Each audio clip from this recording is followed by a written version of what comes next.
దేవాలయంలోకి వెళ్ళినప్పుడు ఆ కళ్ళల్లో కళ్ళు పెట్టి చూడాలి. కళ్ళు మూసుకోవడం అంత దౌర్భాగ్యం ఇంకోటి లేదు. గుళ్ళోకి వెళ్ళాక మూసుకోకూడదు. ఎందుకంటే మనల్ని చూడనిచ్చేదే 2 నిమిషాలు. అరగంట కూర్చుంటే ఒప్పుకుంటారా? మనిషికి లోకంలో తిరుగుతున్నంతసేపు తన గొప్పలే కనపడతాయండి. తన తప్పులు ఎక్కడ కనపడతాయంటే గుళ్ళో కనపడతాయండి ఖచ్చితంగా.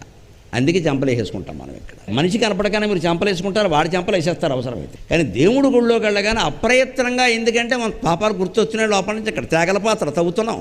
అందుకే గుళ్ళోకి వెళ్ళడం చాలా అవసరం. మనిషి నిజాయితీగా బతకాలంటే లోపల గుర్తొస్తూ ఉంటాయి కదా, అప్పుడైనా బాగుపడతాం కదా.